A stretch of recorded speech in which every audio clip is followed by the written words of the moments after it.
Good morning बच्चों। तो चलिए नेक्स्ट लेक्चर स्टार्ट करते हैं। ये लास्ट क्वेश्चन क्या था, आप लोगों का होमवर्क था, पहले वो क्वेश्चन डिस्कस कर लेते हैं, देन फिर हम लोग क्या करेंगे, आगे बढ़ेंगे। ठीक है, क्या बोल रहा है कि हम लोगों का question, sum of first p term of AP is same as sum of first q term of AP. तो बेसिकली क्या बोल रहा है, s p is equal to s q बोल रहा है। तो एस पी क्या होगा, p by 2a plus p minus 1 into d बराबर q by 2a plus q minus 1 into d, यही आएगा। तो आपको दिख रहा होगा ये और ये कट जाएगा। और देखो और क्या क्या कटेगा हमारे पास, यहां से क्या आ जाएगा, देखो 2pa आ जाएगा। साथ में यहां से क्या आएगा, देखो p square D minus P D, यही आएगा। ये इसके साथ मल्टीप्लाई हो जाएगा ना, एंड इधर क्या आ जाएगा, देखो 2qa plus Q square D minus Q D, यही आएगा। चलो भाई यहां से एक काम करते हैं, हम लोग सारे चीजों को एक तरफ ले आते हैं, इसको अच्छे से लिख देते हैं, 2aq ले आओ एक तरफ, तो आप लोगों को यहां से समझ में आ जाएगा। अब देखो समेशन के लिए ना हमको चाहिए एस पी क्यू चाहिए, तो क्या आएगा, p plus q by 2a plus p plus q minus 1 into d, इसकी वैल्यू चाहिए। ठीक है, तो इसकी वैल्यू यहीं से आएगी, देखिए कैसे आएगी, इसको इस तरफ ले आओ, जैसे इसको इस तरफ लेके आओगे ना, ये टर्म और ये टर्म, तो दिख रहा है 2a कॉमन आ जाएगा, p माइनस क्यू कॉमन आ जाएगा। इन दोनों को देखो, इन दोनों को से क्या कॉमन आएगा, p माइनस क्यू कॉमन आ जाएगा, बचेगा p plus q into d बचेगा। इसको इधर लेके आओ, तो माइनस p कॉमन आएगा, माइनस d कॉमन आ जाएगा, और p minus q equal to 0 बचेगा। अब देखिए यहां से p माइनस क्यू कॉमन आ रहा है हर जगह से, p माइनस क्यू कॉमन निकाल लो, तो क्या बचेगा, 2a plus p plus Q plus p plus q into D minus D बराबर 0। तो यहां से ये तो 0 हो नहीं सकता, क्योंकि अलग अलग p और q अलग अलग टर्म है ना, तो यही 0 होगा। तो क्या आएगा, 2a plus p plus q minus 1 into d बराबर 0। इस वैल्यू को वहां रख दो, तो आपको अपने आप दिख गया कि s plus p plus Q क्या आ जाएगा, आपका 0 आ जाएगा। ठीक है, ये वाली चीज आप लोगों को याद रखनी है। तो चलिए अब यहां तक हम लोगों ने पढ़ लिया है, इसके आगे हम लोग पढ़ना स्टार्ट करते हैं। तो नेक्स्ट हेडिंग डालिएगा आप लोग, नेक्स्ट हेडिंग डालिएगा, next heading properties of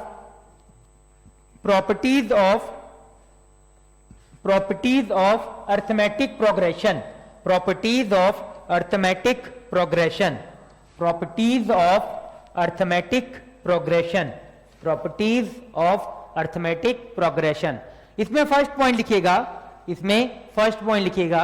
to show that number, number a, b, c are in AP, to show that number a, b, c are in AP, मतलब ये 3 टर्म है, इनको एपी में show करना है। तो हम लोग क्या क्या दिखा सकते हैं सॉल्व करके, बेसिकली क्या करेगा, कुछ क्वेश्चन दे दिया है ना, हम लोगों को शो करना है कि वो एपी में, तो हम क्या करके लाएंगे कि वो एपी शो हो जाए। तो उसके लिए हम क्या क्या शो कर सकते हैं, पहली चीज 2b is equal to a plus C, ये शो कर सकते हैं। दूसरा b minus a is equal to c minus b, ये शो कर सकते हैं। ठीक है, और ये शो कर दोगे तो अपने आप आपको समझ में आ जाएगा कि ये जो टर्म दे रखा है, ये जो भी एबीसी है वो क्या है, एपी।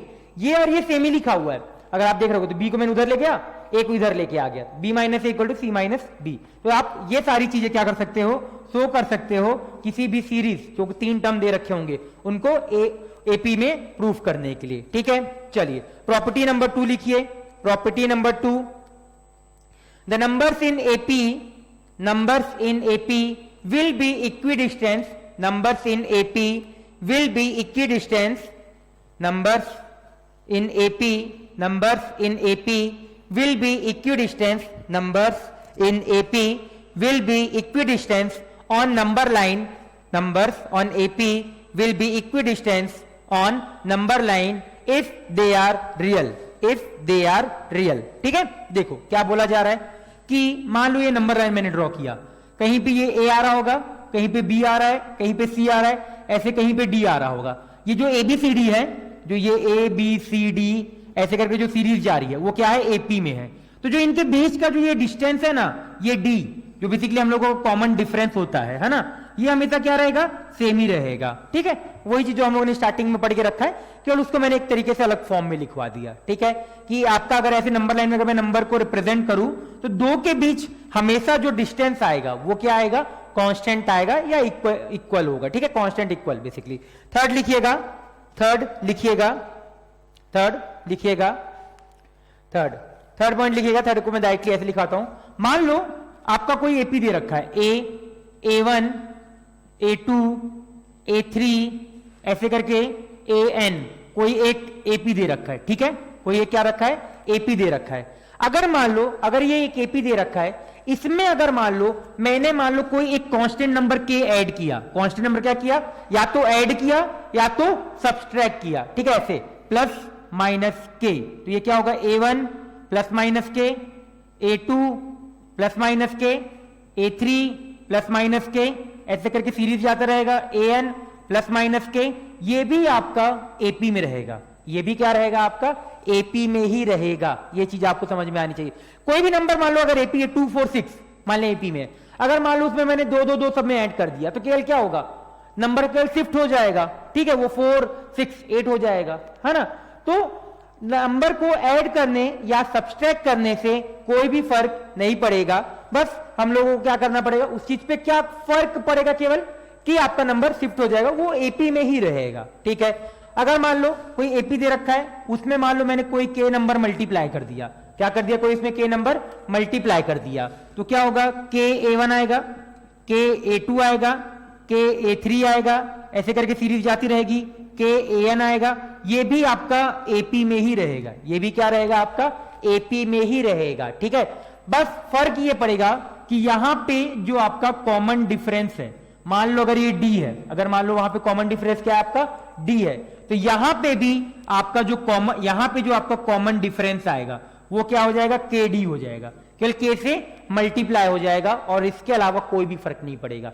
ये दूसरे वाले में क्या रहेगा आपका कॉमन डिफरेंस, ये बताओ, सेम रहेगा, क्योंकि आपने नंबर को ऐड किया है ना, तो इससे अगर इसको घटाओगे तभी भी A2 माइनस A1 ही आएगा, दैट इज डी। ठीक है, अब मल्टीप्लाई किया है तो आपके डिवाइड वाले सीन में भी सेम रहेगा कि मान लो किसी नंबर के से डिवाइड किया तो वो क्या हो जाएगा, A1 अपॉन के, A2 अपॉन के, A3 अपॉन के, ऐसे करके सीरीज जाता रहेगा, AN अपॉन के। ये भी आपका एपी में ही रहेगा with common difference D upon के। और यहां पे ये चीज इंपॉर्टेंट है कि K आपका 0 के बराबर नहीं हो सकता, K नॉट इक्वल टू 0। ठीक है, K आपका 0 के बराबर नहीं हो सकता, आपको ये समझ में आना चाहिए। ठीक है, चलिए ये वाली चीज आपको अच्छे से क्लियर हो गई होगी अच्छे से। चलिए तो अगला ये कौन सा पॉइंट था, थर्ड पॉइंट था, थर्ड था ना, हाँ थर्ड था। फोर्थ पॉइंट लिखिएगा, फोर्थ पॉइंट लिखिएगा। फोर्थ पॉइंट है हम लोगों का प्रॉपर्टीज में, फोर्थ पॉइंट कि मान लो हम लोगों को ये सब तो लिख लिया हम लोगों ने। फोर्थ पॉइंट यह है कि मान लो आपका A1 A2 A3 ऐसे करके एक सीरीज AN में है, वो आपका AP में है। ठीक है, फिर B1 B2 B3 up to BN ये भी आपका AP में है। ठीक है, दोनों सीरीज आपके किस में है, AP में। मेरा मन किया कि मैंने दोनों को ऐड कर दिया, मतलब क्या किया, ऐसे लिखा, देखो A1 plus minus B1, A2 plus minus B2, A3 plus minus B3, ऐसे करके सीरीज जाता रहेगा, AN प्लस माइनस BN। ये भी क्या रहेगा, आपका AP में रहेगा। अगर मैं सब जगह पहले प्लस, देखो ऊपर अगर प्लस ले रहे हो तो सब जगह प्लस लेना, माइनस ले रहे हो तो क्या करना, सब जगह माइनस लेना। ठीक है, तो ये चीज आपको क्लियर होनी चाहिए कि अगर कभी ऐसा चीज आ रहा है तो आपका अगर दो सीरीज दे रखी है उसको अगर आप लोग ऐड करो रिस्पेक्टिव टर्म तो वो भी क्या रहेंगे, आपके एपी में ही रहेंगे। ठीक है, ये चीज आपको अच्छे से समझ में आना चाहिए। ठीक है, फिफ्थ पॉइंट लिखिए, common difference of AP, common difference of AP, common difference of arithmetic progression, common difference of arithmetic progression can be negative, can be negative, can be negative, comma positive and zero, and zero. ठीक है, मतलब common difference आपका zero भी हो सकता है, negative भी हो सकता है एंड पॉजिटिव भी हो सकता है। ठीक है, तो ये था हम लोगों का प्रॉपर्टीज ऑफ एपी। ठीक है, प्रॉपर्टीज था और कुछ भी फर्क नहीं था, थोड़े बहुत प्रॉपर्टीज थे। मेन इंपॉर्टेंट प्रॉपर्टीज ये सब थे कि अगर आपका A1 A2 A3 दे रखा है, किसी नंबर से मल्टीप्लाई करो तभी भी वो एपी में रहेगा, या कोई एक कांस्टेंट नंबर के भी ऐड करो तभी भी वो क्या रहेगा, आपका एपी में ही रहेगा, या अगर आपका दो एपी दे रखा है उनको ऐड करो या सब्सट्रैक्ट करो तभी भी वो क्या रहेंगे, आपके एपी में ही रहेंगे। ठीक है, तो ये वाली चीज आपको अच्छे से क्लियर हो गई होगी, सारी प्रॉपर्टीज। ठीक है, तो एक काम करते हैं, अब इसके ऊपर कुछ क्वेश्चन सॉल्व करते हैं। तो मैं एक काम करता हूं, वीडियो पॉज करता हूं, कुछ क्वेश्चंस लिखते हैं, देन आगे प्रोसीड करेंगे। ठीक है, चलिए।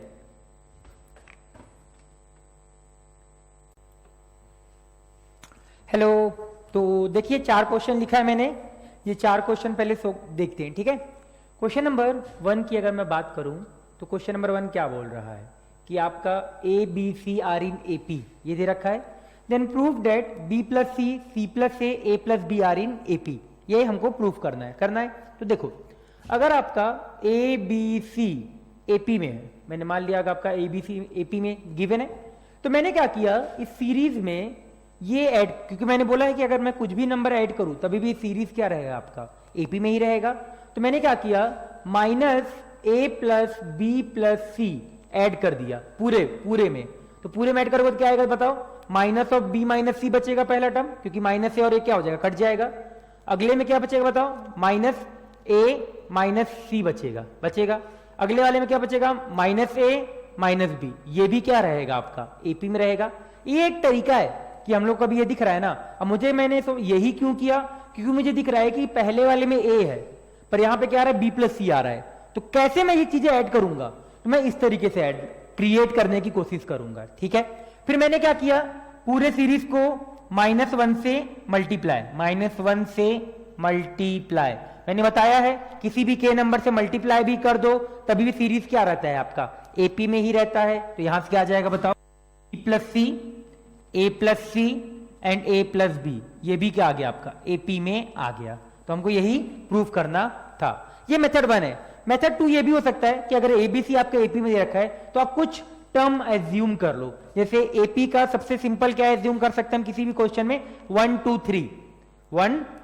3 एज्यूम कर लिया, उसके अकॉर्डिंग क्वेश्चन को फिर सॉल्व किया। ठीक है, ये ऑब्जेक्टिव मेथड है, मैं पहले बता रहा हूं। और याद रखना, ऑब्जेक्टिव मेथड हमेशा वैलिड नहीं होता है, कहीं कहीं पे ऑब्जेक्टिव मेथड धोखा भी दे सकता है, पर मेथड जो ऐसे करेंगे वो तो हमेशा काम आएगा। ऑब्जेक्टिव में कहीं ना कहीं कभी कभी प्रॉब्लम हो सकता है कि शायद तक कभी 2-3 ऑप्शन सेम हो जाए, आप केवल एक ऑप्शन चेक करो, बाकी ऑप्शन चेक ही नहीं किया और आप मार्क करके आ गए, और शायद तक वो ऑप्शन आ ही ना रहा हो मेथड से। ठीक है, तो ऐसी भी चीजें हो सकती है, तो थोड़ा ध्यान रखेंगे हमेशा ऑब्जेक्टिव लगाते टाइम। ये क्वेश्चन नंबर 1 हो गया। कोई एक तरीका और है क्वेश्चन नंबर 1 का कि मैं ये जो गिवन टर्म है ना, इसको ही एपी मान लू, इसको ही क्या मान लू, एपी मान लू, मान लिया। और एपी जब मैंने मान लिया ना, लास्ट में सॉल्व करके मैं, अब देखो ये अगर एबी में एपी में है तो इस चीज को मैं अभी लिख सकता था 2b बराबर a प्लस सी। ठीक है, मैं ये भी लिख सकता था। तो मैं क्या करता कि इसको मान लो मैंने एपी में मान लिया। देखो मेथड 2 भी लिख ही लेते हैं। ठीक है, मैंने बोला कि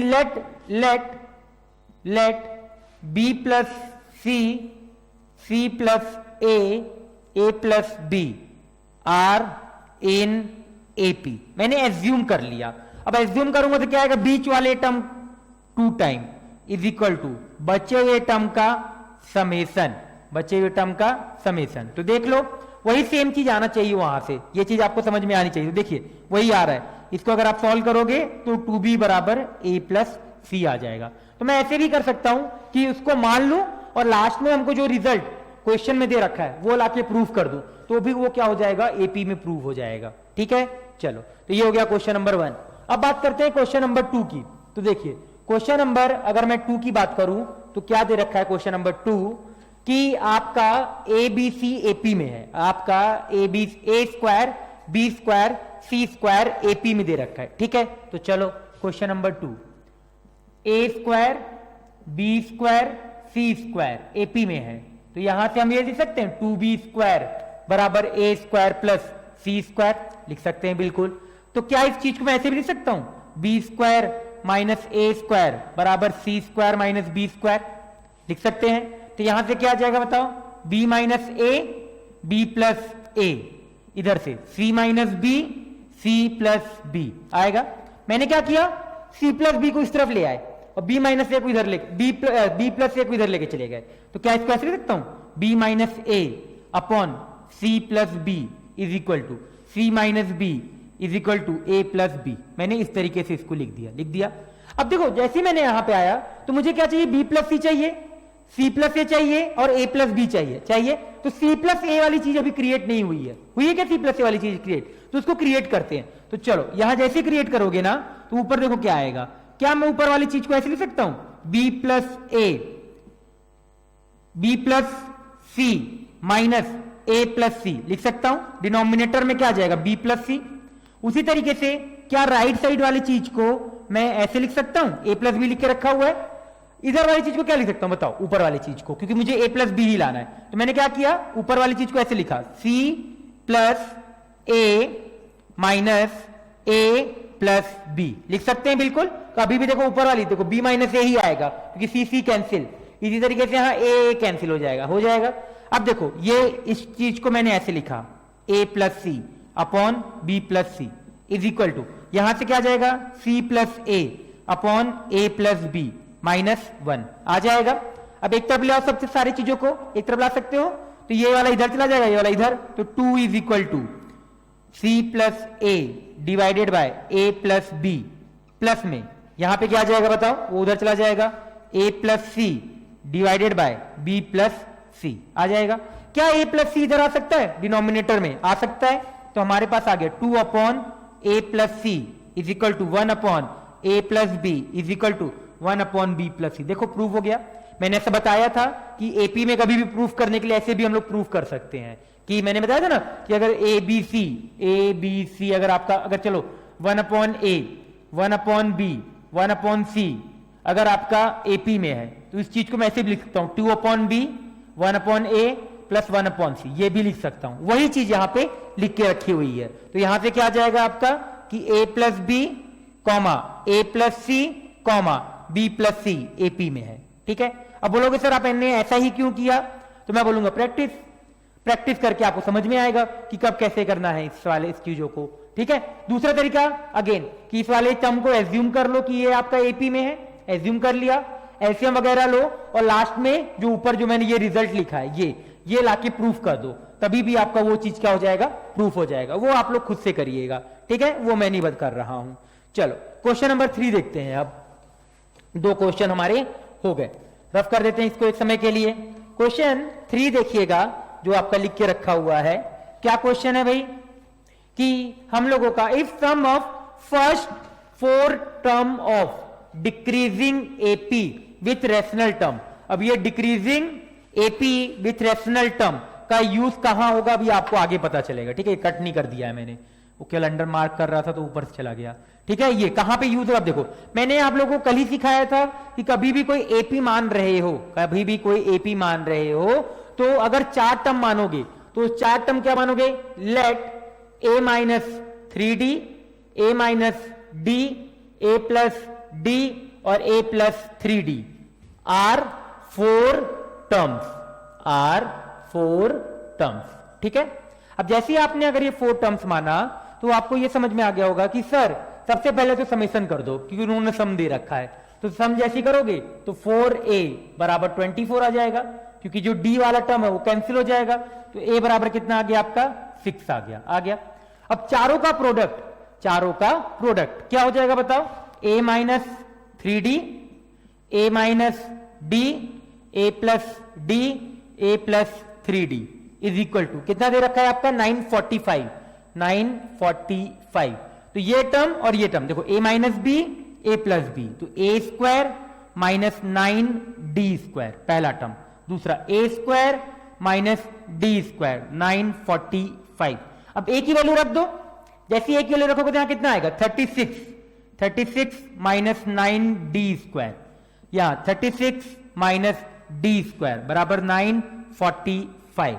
अब हमको क्या करना पड़ेगा भाई, इस वाली चीज को सॉल्व करना पड़ेगा। क्या करना पड़ेगा, सॉल्व करना पड़ेगा, क्योंकि उसके अलावा हमारे पास कोई भी ऑप्शन नहीं दे रखा है। ठीक है, तो चलो अब देखते हैं इसको हम लोग सॉल्व करते हैं। तो आपको ये थोड़ा समझ में आ रहा होगा कि सर यहां से आप 9 कॉमन निकाल लो, क्योंकि 36 और 9 कुछ कॉमन आता है। तो ये क्या बचेगा, 4 minus d square 9 minus d square divide by 945 that is 105। 9 से डिवाइड कर दिया, कर सकते हैं, कर सकते हैं। चलो 4 into 9 36 plus D square plus D की पावर 4, ये और ये मल्टीप्लाई होकर माइनस 13 डी स्क्वायर बराबर 105। तो डी की पावर 4 माइनस 13 डी, मैं ये इतना क्यों कर रहा हूं, डी स्क्वायर पे एक समय के लिए पी मान लो, मैं फालतू का फिर वही करूंगा, फिर वही चीज करनी है मुझे। तो क्या आ जाएगा 4 minus P, 4 minus 9, 4 minus P और 9 माइनस पी बराबर 105। तो यहां से क्या आएगा देखो, P square minus 13 P plus 36 बराबर 105। तो पी स्क्वायर माइनस 13 पी, इसको इधर ले आओ, तो 105 minus 36 that is I think कितना हो जाएगा, 105 माइनस 36 69 आ जाएगा। 69 इज इक्वल टू 0। तो ये आप लोगों को दिख रहा होगा, किसी चीज का फैक्टर आ रहा है क्या, ये 69 के साथ 69 एंड 0, ये आप लोगों को दिख रहा है क्या? एक मिनट देखते हैं, कोई ना कोई तो फैक्टर आ ही रहा होगा, तभी ऐसा दे रखा है। कुछ नहीं आएगा ये फैक्टर तो बिल्कुल भी नहीं आएगा। आएगा क्या? P square minus 13 P minus 69। तो देखते हैं, हाँ एक मिनट देखते हैं कुछ गड़बड़ किया है क्या? हाँ गड़बड़ मिल गया आपका। देखो यहाँ 4 माइनस यहाँ 36 होगा ना, मैंने यहाँ 9 लिख दिया था, वो ये गड़बड़ हो गया, तभी आपका नहीं आ रहा है। तो ये डी स्क्वायर को पी मान लो एक समय के लिए, तो यहां से जैसी मानोगे क्या आएगा, 4 माइनस पी 36 माइनस पी बराबर 105। मल्टीप्लाई कर लो तो पी स्क्वायर माइनस 40 पी और ये इधर आके कितना हो जाएगा, माइनस 69 बराबर 0। तो ये आपको अब दिख जाएगा माइनस 40 पी, अभी सही किया क्या, देख लीजिए 36 माइनस 36 माइनस 4 पी और ये आके माइनस 69। तो आपको ये फैक्टर किसके दिख रहा है? अब फैक्टर आप लोग इसको कर सकते हो, ठीक है। तो अगर आप लोगों को फैक्टर दिख रहा हो, अभी भी थोड़ा कुछ गड़बड़ है क्या?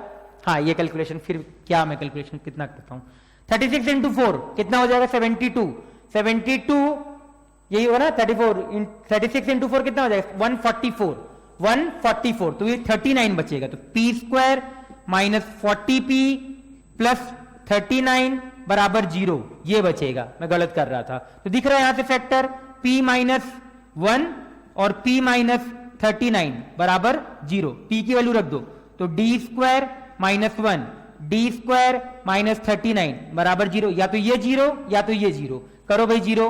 तो डी स्क्वायर बराबर 1 डी स्क्वायर बराबर 39, तो d बराबर प्लस माइनस रूट 39, ये तो हट जाएगा, क्यों? क्योंकि उसने बोल के रखा है रैशनल टर्म, तो उसकी वजह से वो हट गया। अब जैसे ही अगर आप लोग देखोगे तो यहां से देखो d की दो वैल्यू आई, एक d बराबर 1 आएगा और एक d बराबर क्या आएगा, -1 आएगा। ये वाला कैंसिल, ये वाला सिलेक्टेड, क्यों? डिक्रीजिंग एपी दे रखा है, डिक्रीजिंग एपी इज गिवन। अगर डिक्रीजिंग एपी दे रखा है तो +1 नहीं ले सकते हैं, -1 ही लेना पड़ेगा। रख दो, आपका एपी आ जाएगा। तो एपी क्या होगा, 6 -1, यहां कितना हो जाएगा 9, यहां कितना आ जाएगा आपका 7, यहां कितना आ जाएगा आपका, रख दीजिए 6 5 और यहां कितना आ जाएगा आपका 3। तो ये आपका हो गया एपी। देख लीजिए समेशन भी आपका 24 आ रहा है और प्रोडक्ट भी करेंगे तो आपका 945 आ जाएगा, ठीक है। तो इस तरीके से ये वाला हम लोग ने यहाँ पे थोड़ा कैलकुलेशन एरर कर दिया था मैंने, इस वजह से थोड़ा ज्यादा टाइम लग गया, तो इतना टाइम नहीं लगना चाहिए था हम लोगों को, ठीक है। चलिए अब लास्ट क्वेश्चन देखते हैं इस वाले का। क्या लास्ट क्वेश्चन है, इफ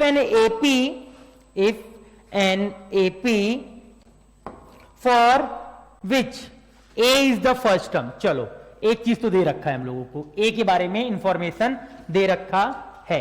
आगे बढ़ते हैं, फिर क्या दे रखा है देखिए। इसके बाद बोला if the sum of first p term is equal to 0 then so that sum of next q term is -a q plus p plus q। ये शो करना है। देखो क्या क्वेश्चन है, ध्यान से देखिएगा।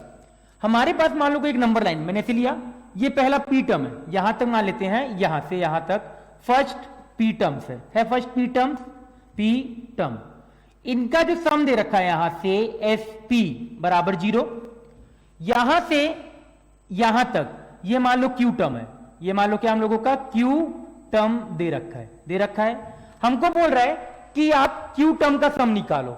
हमको क्या बोल रहा है, क्यू टर्म का सम निकालो। तो क्या मैं ये बोल सकता हूं कि एस क्यू जो इक्वल होगा वो आपके एस पी प्लस क्यू के बराबर होगा? क्या एस क्यू जो इक्वल होगा वो आपका S of P plus Q के बराबर होगा? क्यों होगा बताइए? क्योंकि जो P प्लस ये यहां से लेके यहां तक आपका क्या होगा? P प्लस क्यू टर्म होगा। तो s P plus Q term क्या होगा? S P plus S Q. अब एस पी का सम कितना दे रखा है? 0। तो S plus P S P plus Q का सम कितना आ जाएगा? एस क्यू के बराबर आ जाएगा। अब निकाल लो। अब कोई बोलेगा सर हम डायरेक्टली एस क्यू क्यों निकाल रहे हैं? तो मैं बोलूंगा एस क्यू के लिए क्या तुम्हें फर्स्ट टर्म पता है?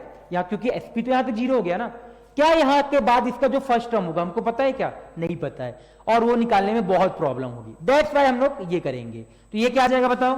P plus q by 2a, क्योंकि a अब एस पी प्लस क्यू के लिए पहला टर्म क्या होगा? a होगा, प्लस क्या आ जाएगा यहां? Plus q minus 1 into D आ जाएगा। चलिए अब देखिए हम लोगों को ये समझ में आ रहा होगा सर यहां पे d तो अननोन है, बाकी सारी चीजें तो हम रख देंगे। P प्लस क्यू पता है, A नोन क्वांटिटी है क्योंकि क्वेश्चन में गिवन है, जो गिवन नहीं होता वो अननोन होता है, ये मान लो, ठीक है। यहाँ पे A और P प्लस क्यू के बारे में गिवन है तो वो गिवन टर्म है। D अननोन है, वो कहां से आएगा? तो मैं बोलूंगा तुमको एक इंफॉर्मेशन और पता है कि SP क्या है आपका? 0। तो P बाय 2 बराबर 2A plus P minus 1 D बराबर 0।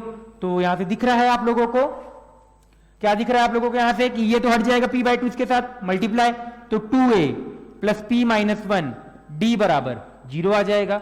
यहां से देखो उसको राइट साइड ले जाओ, तो यहां से कॉमन डिफरेंस क्या आ रहा है आपका? 2A अपॉन 1 माइनस P आ जाएगा, क्योंकि ये उधर जाएगा ना, तो उधर जाएगा तो क्या होगा? माइनस ऑफ P माइनस 1 आ जाएगा, उधर जाएगा तो क्या आएगा?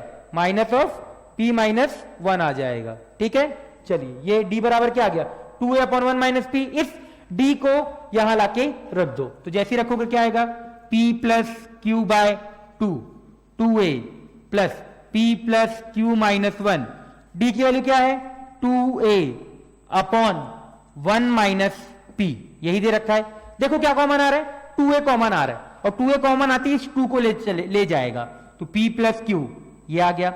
अब यहां एलसीएम ले लो, तो एलसीएम लोगे तो यहां क्या आएगा? 1 minus P plus P plus q minus 1 ये आ जाएगा। P और P कैंसिल, तो क्या बचेगा हमारे पास? A इंटू, और नीचे डिनोमिनेटर में 1 माइनस P तो है ही, A into P plus Q. यहां से देखो Q और क्या कट रहा है? ये भी तो चल गया, 1 भी चला गया, तो Q अपॉन 1 माइनस P आ जाएगा। हमको यही शायद तक प्रूफ करना था ना?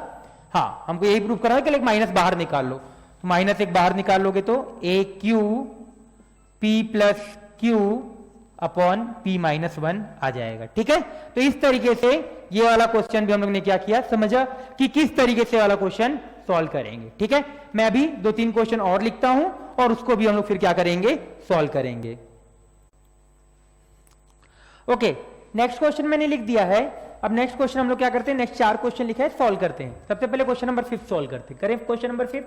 देखिए क्या दे रखा है, एक समय के लिए मैं रीअरेंज करके क्या क्वेश्चन को ये लिख सकता हूं, इस तरीके से ये जा रहा है, लास्ट में 1 है और हमारे पास ये 3x है, लिख सकते हैं, ठीक है। तो हम लोगों को देख के समझ में आ रहा होगा कि सर ये एपी है, क्योंकि ये टर्म ऐसे करके जो लिख के रखे हैं ये सारे टर्म क्या है? एपी में कम होता जा रहा, -1 से। तो Sn हम लोगों को दे रखा है कितना? 3x दे रखा है। इसके बाद a कितना दे रखा है? x minus 1, that is first term. And common difference कितना दे रखा है? -1। किसकी कमी है? नंबर ऑफ टर्म्स की, क्योंकि सब दे रखा है, नंबर ऑफ टर्म्स कम है, तो n निकाल लो। n के लिए फॉर्मूला क्या होगा? an is equal to a plus n minus 1 into d. an कितना दे रखा है? 1। फर्स्ट टर्म कितना है? x minus 1 plus n minus 1 multiply -1, यही आएगा। तो 1 बराबर x minus 1 minus n plus 1, तो ये और ये कट गया, तो n कितना आ गया? Number of terms, that is 1 minus x आ जाएगा। एक बार कैलकुलेटर चेक कर लेते हैं, बिल्कुल सही किया है। x minus 1 plus n minus 1 minus 1, ठीक है। तो n की वैल्यू कितनी आ गई? 1 माइनस x आ गई। तो अगर 1 माइनस x आ गई है यहां पे, तो हमको ये समझ में आ रहा है Sn का फॉर्मूला लगा लो।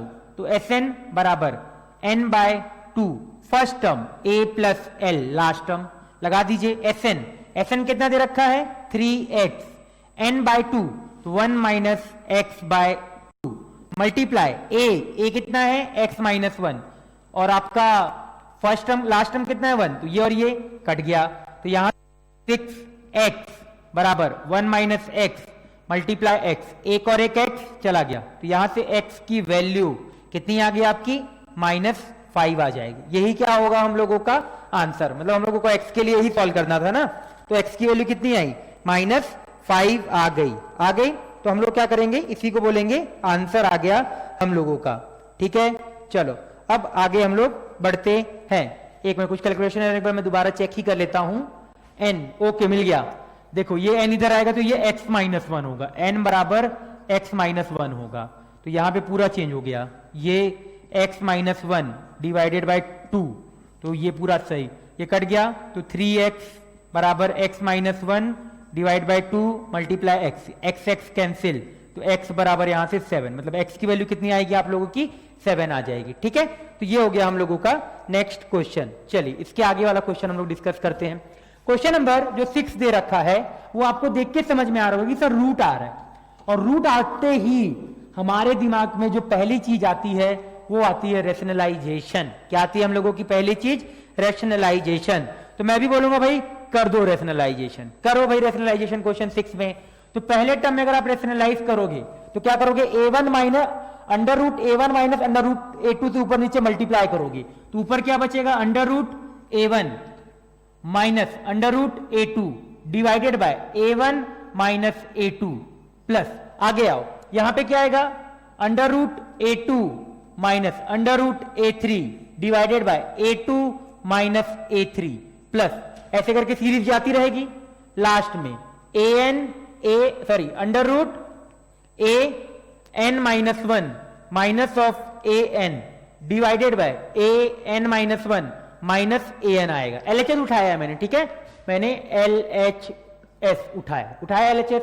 अब देखो जैसे यहां पे आया तो आप बोलोगे sir a1 minus a2 minus a1 क्या होता है, d, तो a1 माइनस a2 क्या होगा, माइनस d, तो सब जगह से आपको दिख रहा है कि सर -1 बाय d तो कॉमन आ जाएगा, इससे a1 minus a2 minus d, a2 minus a3 minus d, an minus one minus an minus d, तो उसको मैंने बाहर निकाल लिया, तो क्या बचेगा, under root a1 minus under root a2 plus under root a2 minus under root a3 plus under root a3 minus under root a4, ऐसे करके सीरीज जाती रहेगी, an minus one minus under root an, तो यहां पे plus आएगा। ठीक है, अब देखो जैसे मैंने यहां पे लिखा, आपको यहां पे तुरंत क्लिक किया होगा कि सर टर्म कैंसिल हो रहा है, a2 से a2 कैंसिल, a3 से a3, a4 से ऐसे कैंसिल होता जाएगा।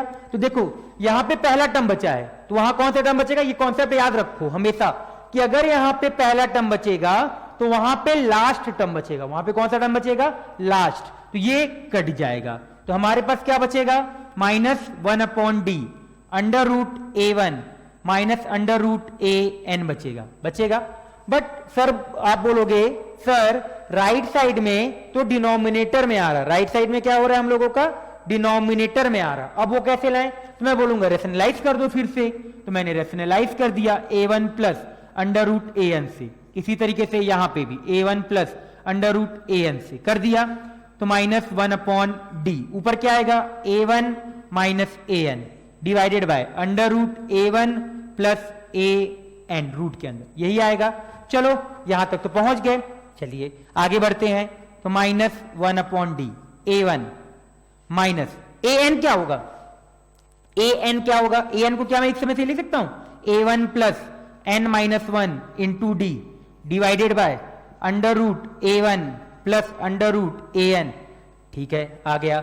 चलो देखो क्या क्या हो रहा है, ये a1 और ये a1 कैंसिल, माइनस और ये माइनस क्या आ जाएगा, प्लस, तो n minus one into d divided by d under root a1 plus under root an, तो d और d कैंसिल, तो क्या बचा, n minus one under root a1 plus under root an। शायद तक यही हम लोगों को प्रूफ करना था, हाँ यही प्रूफ करना था। याद रखिए ये इंपॉर्टेंट था कि कैसे कैंसिल करते हैं, तो अगर यहाँ फर्स्ट टर्म बच रहा है तो लास्ट में जाके लास्ट टर्म बचेगा, ठीक है। ये इसको लिखने का एक तरीका और मैं आपको बताता हूं, देखो ये ऐसे लिखा है, under root a1 minus under root a2, under root a2 minus under root a3, under root a3 minus under root a4, ऐसे करके जाता रहेगा, under root an minus one minus ऐसे लिखा है। अब देखो ऐसे कट रहा है ये इधर से, ये ऐसे ऐसे ऐसे, तो यहां से ये वाला बचेगा, लास्ट में ये वाला टर्म बचेगा। ठीक है, तो ये हो गया हम लोगों का क्वेश्चन नंबर कौन सा है, ये क्वेश्चन नंबर आई थिंक 6 है। ठीक है, तो क्वेश्चन नंबर 7 आपके लिए होमवर्क है। क्वेश्चन नंबर 7 आपके लिए होमवर्क है। ऐसे हम लोगों ने बहुत सारे क्वेश्चन करके रखे हुए हैं, तो question number 7 and question number 8 वो भी होमवर्क रहेगा। दोनों क्वेश्चन आप लोगों के लिए होमवर्क है।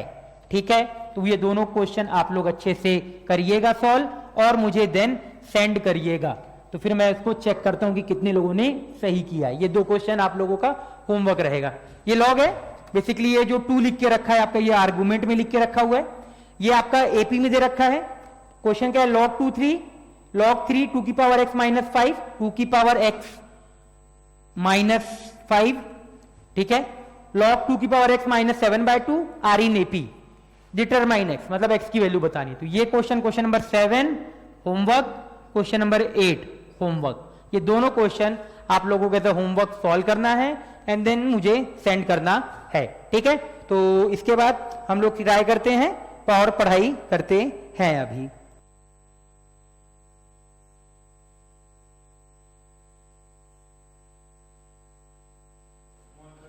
हेलो, हाँ तो ठीक है, तो फिर चलो छोड़ो, आज इतनी पढ़ेंगे, नेक्स्ट लेक्चर में बाकी पढ़ते हैं। काफी पढ़ लिया है ना आज, काफी मतलब प्रॉपर्टीज लिखा एंड देन क्वेश्चन सॉल्व किए। ये 2 क्वेश्चन आप लोगों का होमवर्क रहेगा, ध्यान से करिए एंड देन फिर हम लोग आगे बढ़ेंगे, है ना। और अच्छे से पढ़िए, जितनी भी चीजें मैं पढ़ाते जा रहा हूं आप अच्छे से केवल रिवाइज करते जाइए, पढ़ते जाइए, सारी चीजें आपको क्लियर होती जाएगी, है ना। तो अभी तक अगर मैं एपी की बात करूं तो मोस्टली देखो, जो ये सीक्वेंस एंड प्रोग्रेशन का जो चैप्टर होता है ना हम लोगों का, ये सब पार्ट में डिवाइडेड है। जैसे ये अर्थमेटिक प्रोग्रेशन एक चैप्टर मान सकते हो, ज्योमेट्रिक प्रोग्रेशन अगला चैप्टर, हार्मोनिक प्रोग्रेशन अगला चैप्टर, ये सारे चैप्टर मिले हुए हैं। अब अभी आप ये बोल सकते हो कि अर्थमेटिक प्रोग्रेशन का हम लोग मैक्सिमम 80% पार्ट खत्म कर दिया है। अभी लास्ट हम लोग का बचा हुआ है अर्थमेटिक मीन वाला पार्ट। अर्थमेटिक मीन वाला पार्ट हम लोग नेक्स्ट लेक्चर में पढ़ेंगे, है ना। नेक्स्ट लेक्चर में वो वाला पार्ट भी खत्म हो जाएगा। देन हम लोगों का एपी वाला पार्ट खत्म होके फिर मंडे से हम लोग क्या करेंगे, ज्योमेट्रिक प्रोग्रेशन वाला पार्ट स्टार्ट करेंगे। ठीक है, तो चलो फिर आज का लेक्चर यहीं पे हम लोग क्या करते हैं, एंड करते हैं एंड आप लोगों से मिलते हैं फिर नेक्स्ट लेक्चर में। तब तक के लिए बाय बाय।